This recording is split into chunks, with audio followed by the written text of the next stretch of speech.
Amém. Queria te convidar a abrir em Marcos, capítulo 3.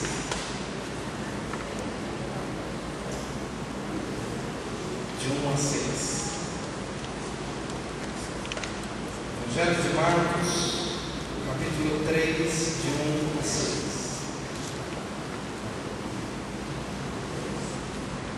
O texto bíblico diz assim: De novo entrou Jesus na sinagoga, e estava ali um homem que tinha ressequida uma das mãos, e estava observando a Jesus para ver se o curaria em dia de sábado, a fim de o acusar. E disse Jesus ao homem da mão ressequida: Vem para o meio. Então lhes perguntou: É lícito nos sábados fazer o bem ou fazer o mal? Salvar a vida ou tirar? Mas eles ficaram em silêncio, olhando-nos ao redor, indignado e condoído. Com a dureza do seu coração, disse ao homem: Estende a mão. Estendeu-a, e a mão lhe foi restaurada. Retirando-se os fariseus, conspiravam logo com os herodianos contra ele, em como lhe tirariam a vida. Amém. Só tem.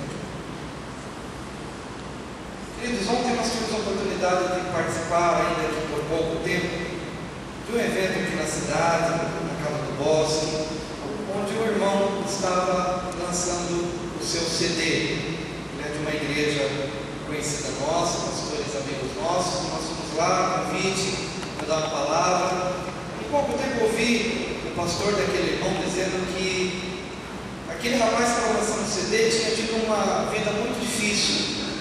Uma vida nas drogas, uma vida nas prisões do inferno.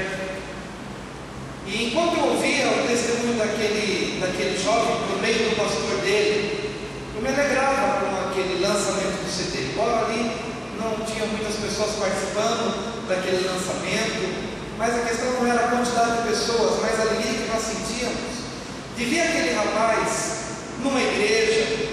Pude conhecer a esposa dele, pude conhecer a família, os filhos, pelo menos um filho correndo ali, saudável, para cima e para baixo, e pensando no que o pastor havia dito: olha, esse rapaz teve um passado muito difícil, envergonhado, na marginalidade, nas drogas, vivendo uma vida completamente difícil.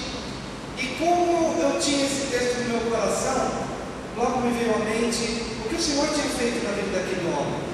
O Senhor o tinha tirado de uma vida marginal, o Senhor o tinha livrado de uma condição terrível de drogas, de opressão, de vida destruída, e havia chegado para aquele jovem e literalmente havia feito o que fez com o homem da mão ressequida: sai dos bastidores, sai da marginalidade, sai das drogas e vem para o meio.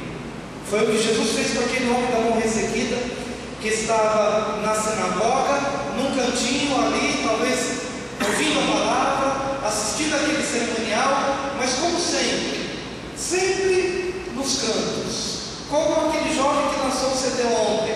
O Senhor, num determinado dia, olhou para ele, ainda que não com essas palavras, mas fez isso na vida dele: sai desse canto obscuro em que você vive, sai da marginalidade, sai deste quarto escuro onde você se droga, sai deste lugar de opressão, de vergonha, de esquecimento, de abandono. Sai deste lugar e vem para o meio, vem para o meio. E de fato, naquele momento, quando começamos a orar por ele, pela esposa, ele estava no meio. No meio da onde?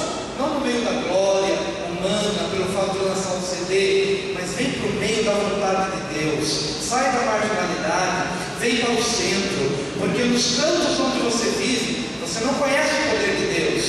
Você conhece a obscuridade, você conhece a solidão, você conhece os vícios, as drogas, a tristeza, o choro recolhido, o choro da mágoa, do rancor. Vem para o meio agora. Quero que você experimente uma nova dimensão de vida.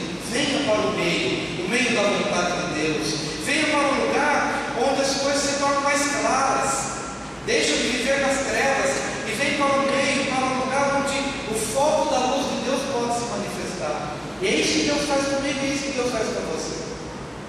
Deus verdadeiramente faz isso. Jesus faz isso na minha vida. Jesus faz sua vida. Às vezes, querido, você vive realmente a amargura de um casamento que não está funcionando. E tem vivido anos e anos e anos com essa amargura no coração. Hoje Jesus olha para você e percebe você com a sua mão ressequida, vê com o seu casamento atrofiado.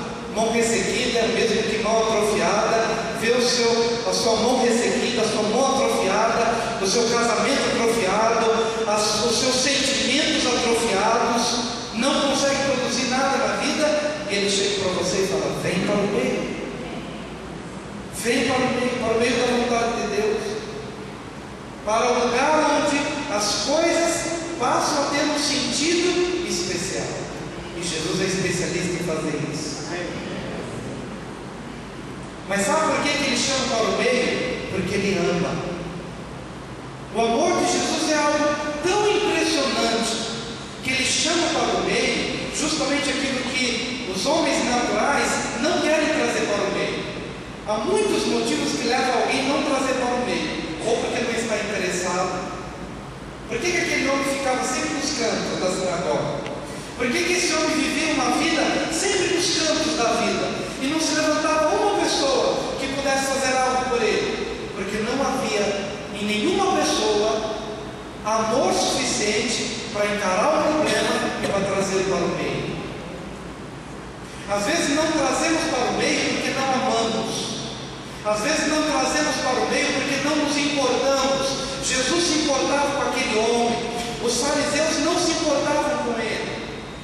Os fariseus estavam ali na sinagoga, não olhando para o homem da mão atrofiada, mas estavam olhando para Jesus, para ver se Jesus curaria no dia de sábado, para depois terem do que acusá-lo, e depois terem como matá-lo. Então, os homens não olhavam para o homem da mão atrofiada, olhavam para Jesus com a motivação errada: vamos acusá-lo, vamos matá-lo. Mas Jesus olhava para o homem de mão atrofiada porque o amava, porque Jesus se importava com ele, porque Jesus não queria tratá-lo da mesma forma como todas as pessoas o tratavam, sempre o relegando ao último plano. Quem sabe um dia alguém se lembra dele. Jesus teve a coragem de chamá-lo para o meio, porque ele se importava com ele. Eu quero que você entenda hoje, meu amado, que Jesus se importa com você de uma maneira sobrenatural. Você que tem levado talvez o estigma de alguém rejeitado por pais, por professores, por autoridades, por pessoas que te envergonharam, que só te trouxeram para o meio só para apontar o dedo contra você.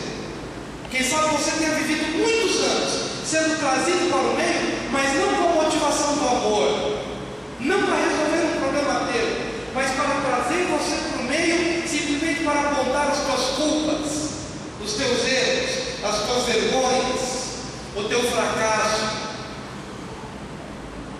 Há pessoas que trazem assuntos para o meio só para ver a pessoa embaraçada. Vamos trazer essa questão só para ver como é que ele responde. E se ele responder mal, vamos acusá-lo, vamos envergonhá-lo. Não havia motivação maligna em Jesus. Quando Jesus trazia algo para o meio, é porque ele estava motivado por uma única motivação: fazer o bem. E é por isso que ele diz: é lícito no sábado fazer o bem ou fazer o mal. Não havia sombra de variação em Jesus, não havia vestígio do mal em Jesus. Jesus, quando trazia para o meio, trazia porque amava, trazia porque se importava, e trazia porque ele tinha o poder de mudar a realidade complicada. Então Jesus era altamente motivado pelo bem. Os fariseus eram altamente motivados pelo mal. Nessa hora eu queria que você sondasse o teu coração, porque se eu sou ovelha de Jesus, eu preciso ser motivado pela mesma motivação de Jesus. Eu não posso ter comprometimento com o mal.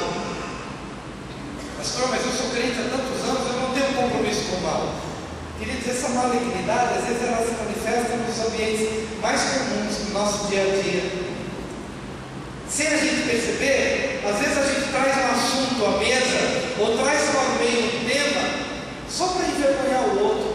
estou numa situação meio embaraçosa.